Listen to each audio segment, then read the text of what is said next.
Hello, I'm Ayobennie. Are we starting it? Restart that because I was not ready. Okay. Hi, I'm Ayobennie. I'm Keke. And we are Tirred.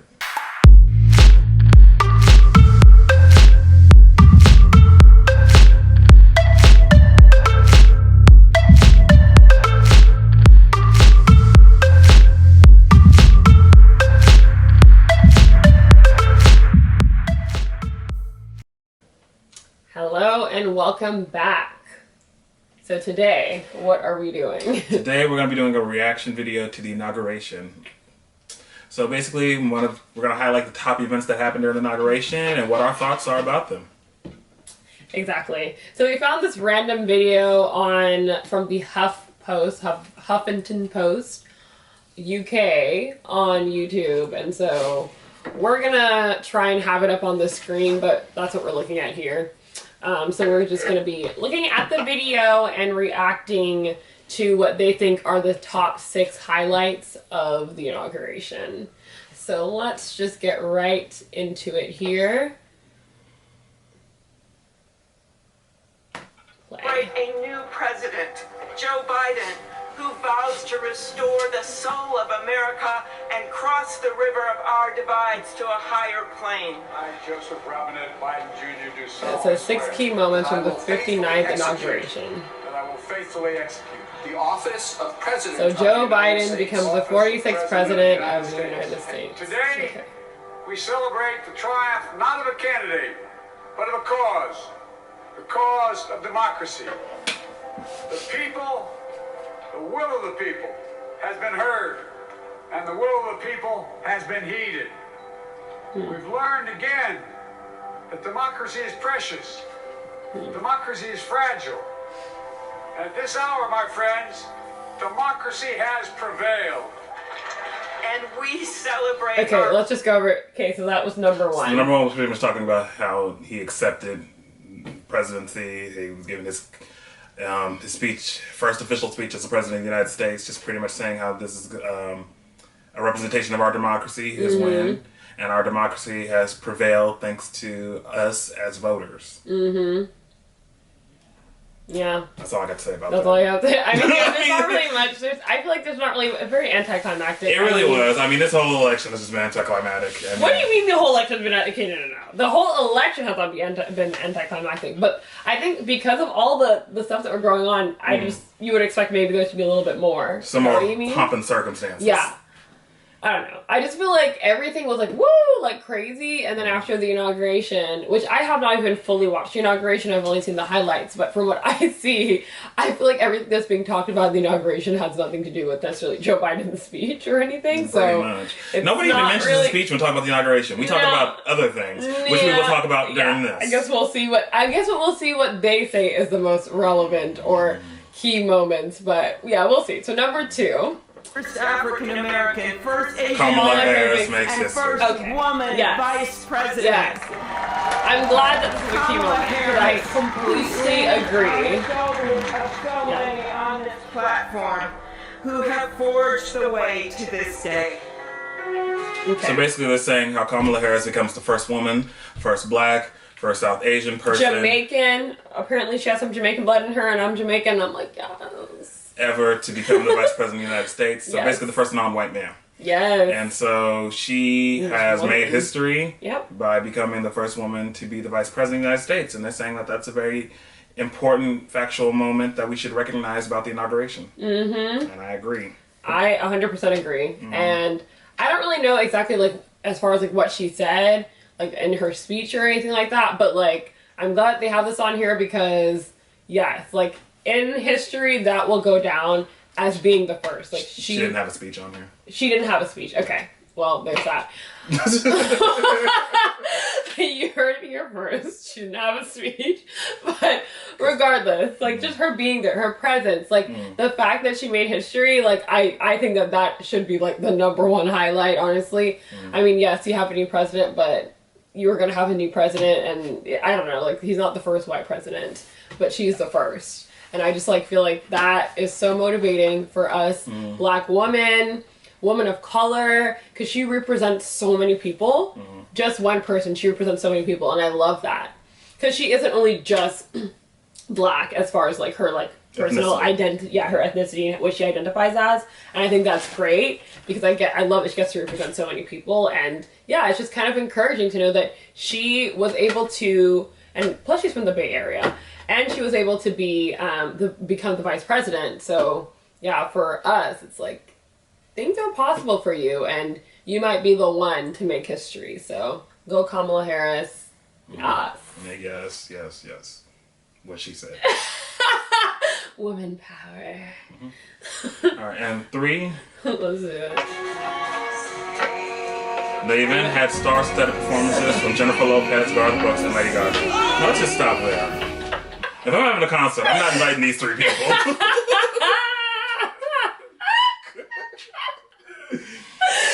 Let alone an inauguration. I mean, Lady Gaga, I heard she did okay given the national anthem, which is okay. You know, it's hard to mess that up. But many people have done it. I mean, many people have. Ask Fergie, Christina Aguilera, many people have messed it up. And they sing great. I mean, Christina, but yeah. Jennifer Lopez sung a rousing rendition of Let's Get Loud. With a remix of This Land Is Your Land. That's hilarious. And Garth Brooks sung Amazing Grace. Oh. While screaming F you to Mike Pence on his way out. Wait, what? Yes. What? What are you talking about? I'll show you that meme later. Okay. Well, apparently, you heard it from him here, because I have no idea. But yeah, I saw that they sang, what am I saying? Yeah, they sang at the inauguration, and I mean, I have nothing against Lady Gaga or Jennifer Lopez. I mean, J-Lo is a great performer, and I would say Lady Gaga, regardless of if you think she is a great, like, musician or whatever, I would say she's also a performer as well.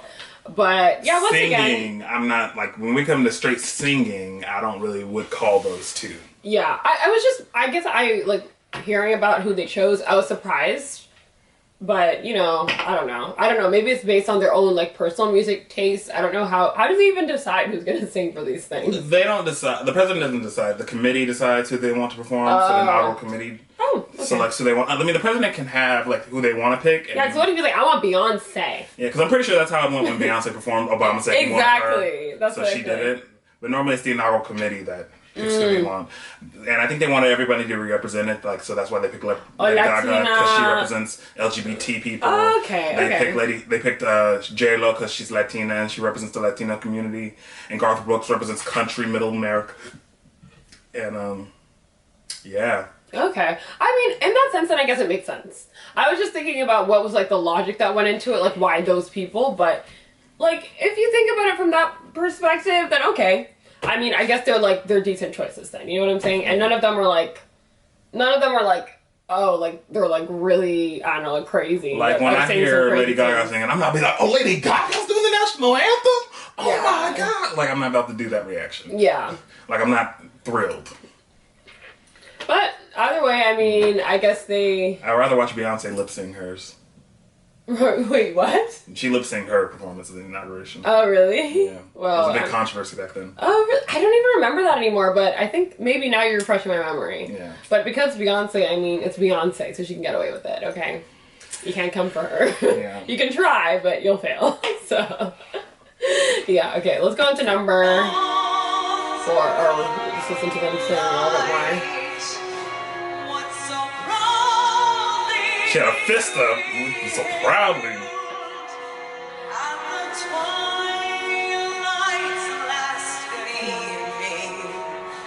Ooh, I was expecting her to do raw. Oh my gosh.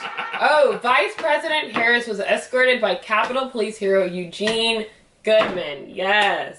I'm glad we have this in here. Like, I love it. And they're showing the video of him protecting the Capitol. Like, yes, man. You go, brother. You go, okay? Go, Glenn Coco. I'm all for this. Yes. Yes. Yes. You don't have anything to say? Well, Eugene Goodman, he did a valiant job protecting the Senate from being attacked by the mob and the rioters from the coup of January 6, 2021. But, you know, I'm going to leave my opinion myself. No, we want to hear what you have to say. You better say it, because I want to know. Like, I think it's a great thing that he protected the senators, but it's like, you couldn't have led him towards Mitch McConnell? Wait, what? Never mind. I am so confused. I just think that he did a great job, and because he did a great job putting himself in harm's way, that they promoted him to be the vice president's escort. Yeah. Yeah, so that's a good job. Yeah. Okay. Anyways, I thought this was a sweet moment. Mm-hmm. And I think he deserves it. Mm-hmm. Okay, now it's going into number 5. Amanda Gorman becomes the youngest inaugural poet laureate. I cannot read. Laureate. So her poem was fascinating. About her. So her poem was fascinating. It was full of grace. She was poised. She spoke well, very eloquently. Love the outfit, first of all. Yes, girl. I love it. I love the hair. Okay, I see the natural hair. I see the beautiful yellow coat. Okay, and that red. I don't even know what to call that. That's like a what's it called? It's like a bandeau. bandeau. A bandeau. Yeah, something like that. Anyway, she looks great. She looks great. Okay. And I think she did a fantastic job. She really performed with the essence of Maya Angelou, recognizing that she walks in the footsteps of many women who have climbed the hill before her. And I just think she did a valiant job. Yep. Beautiful. Always light, if only we're brave enough to see it. If only we're brave enough. How old is she? She was 21. Oh my goodness. Go girly. Number 6, okay? Yeah. Number 6 is former This President is the tea. Trump broke tradition and did not attend the inauguration. What do we think about this? I don't care. You have to have a thought on this. I mean, what's your thought? It's good. All he would have done there was be sour, and so it's best that he just don't show up. Really? Because so I think, but this is my personal opinion. Obviously, I'm not trying to say that's like he should have done this, but I just think like if it were me, like I understand like losing. Nobody likes losing at anything. Okay, especially when you tried really hard. You try to prove that, like, oh no, like there was something that was done wrongfully, like things were not done right, and then after it was redone, and it's like, oh, recounted and all these things, and then you found out that, okay, you still lost, right? Mm-hmm. But there's nothing worse, like, and to me, it looks a lot worse on your part, or say it was me on my part, if I were to just, like, not be there. Mm-hmm. Because at least that would show some form of, like, I don't know, like, humility, some form of, things like... that he does not possess. He does not possess humility or restraint or charm. I don't know. None of those things. It just makes it, to me, it makes it, like, worse. It's like, it's a bigger slap in the face. Like, even if he was there and he looked sad, like, to me, I could understand that, Because you lost. Okay, you're maybe not happy that you lost the election, but hey, I'm still here and I'm still gonna, like, at least it shows some form of, like, even if I don't support you or I don't agree with your opinions, like Biden or whatever, like the Democrats, like, okay, I'm still gonna be here, like, for the country. I don't know. Well, I understand him not going because of several reasons. Number one, nobody's happier to be leaving the White House than Melania Trump. Like, she has not smiled this entire presidency, but she is smiling on her way out the building. Like, she is like, the White House was ghetto. I hated being the first lady. Like, that's just the smile that she's giving off. So I believe that that's number one. Number two, they're currently impeaching him. So it's like... You know what? I forgot about that. So he just got impeached. I forgot about that. Again, for the second time. So he is not excited to be around these people. You know what? And number three, he's also breaking traditions. They didn't give Biden a tour of the White House. They didn't show him anything. They didn't do anything. So they are not excited about being, like, happy and, like, mingling with everybody else. So they just want to keep their distance. And I understand that. You're right. And plus, he did also state, which is like aka what happened at the Capitol, that this is not going to be a peaceful transition of power. So this just, like, really, he is just following what he said. So he's being true to his words, so we can at least respect the man for, hey, he means what he says, okay? I don't know about respect the man, but we can believe him. Respect his word. I mean, respect the fact that he is, true to his word at least. Hey, he's not playing. He said, you guys better go to the Capitol and mess things up. He meant it. So I'm just saying, I'm not shocked. Yeah, okay. Change my mind. Okay. They are leaving. Bye, Trump, forever. Na. Hey, goodbye. We can treat each other with dignity and respect. We can join forces. We can treat each other with dignity and Stop the respect. shouting and lower the temperature. We can stop the shouting and lower the temperature if they listen. There is no peace, only bitterness and fury. No progress, only exhausting outrage. No nation, only a state of chaos. This is a state of This chaos. is our historic moment. History is chaos, so hey. Unity is the path forward. All right, let me tell Joe Biden something before. Oh, he wants to tell Joe Biden something. Joe Biden, we are in a mess of a country. This country has always been a mess. It continues to be a mess. If we're ever going to progress forward, we need somebody who can actually admit that this country is a mess. And in order for us to actually be something that we can be proud of, we have to acknowledge the ugly and correct what's ugly and make it perfect. Or make it in alignment with perfection. And that requires us to be honest. And I feel like he's still under the gaze of we are a nation that works better together than we do divided. We're not divided as we think we are. Right. All that sounds cute, but the reality is we are a divided nation because look what happened at the Capitol. We are a divided nation. Many of us are divided when it comes to our politics, our religious beliefs, our fundamental beliefs, our social beliefs, so that we need to, if we're going to unify those things, we need to set a bright line on what is right and what is wrong. Yes. And I believe that, we look to the president to set that bright line. And if he's going to be the president, if he's going to do a great job, he needs to set that bright line and stop acknowledging that this country is better together than we are, all that foolishness. I think you're right in the sense that you should not dilute the reality of what is. Mm-hmm. So just because you want America to be, because it's considered like the greatest nation in the entire world, right? So you want them to represent themselves as such, and so it's almost like this illusion of like perfection and like the American dream, and if you come here, this is what your life will be like and whatever. But I think that's great, and that is true, because so many people come here for opportunity. I came here for opportunity as well, like from Canada, and even that's a that's not a third world country, you know what I mean? But there are just more opportunities here in America. So I do understand that perspective, but at the same time, you should never dilute the fact that there is division. Why is there division? And let's not pretend like, oh no, like we are good, like we've been good. It's not true. That's just not the reality. So yeah, that part. You got anything else to add? Well, I want to know, like, do you think that there should have been any other highlights? Because you actually watched the whole thing. Do you think that there's like anything else that you would have added? Well, I know something that you want to talk about, how great Michelle Obama looked. Well, of course. Yes, Michelle Obama and Barack Obama looked fantastic while coming down the aisle. Yes. Because, that's what that they did. That should have been in here. That should have been in there. Because let's be real. Yes, this was Joe Biden's inauguration, but Michelle and Barack, it was also kind of there, like, coming out, too, It's a good chance for us to see the Obamas again. Exactly. And everybody was happy about it. Since the pandemic, it's rare when we see them.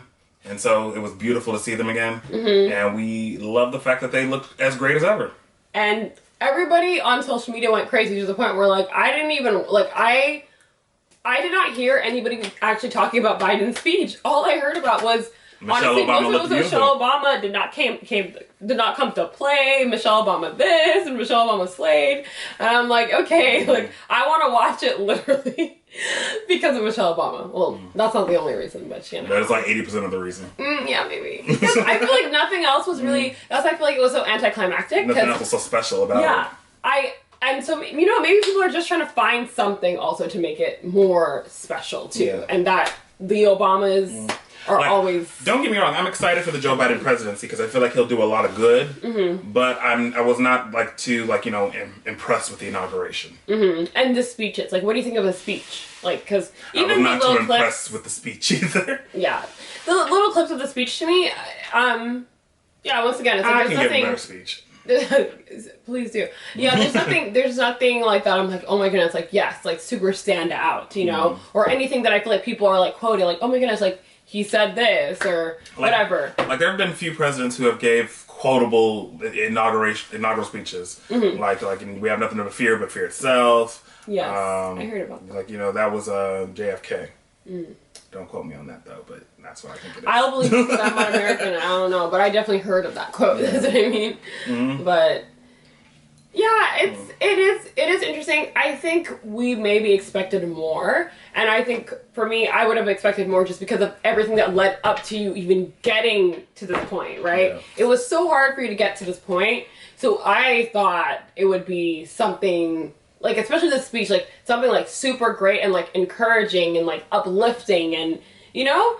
I think he attempted that, so, you know, like, good for him, but nothing to me where I was like, wow, like, super stand out or, like, that people were talking about, so, I mean, we're just gonna continue to focus on Michelle Obama, and that's the highlight of the inauguration, okay? That's it. Alright, you got anything else to add? No. Alright, well, until then, I'm Ayobennie. I'm Keke. And we are tired. I don't know why I did that.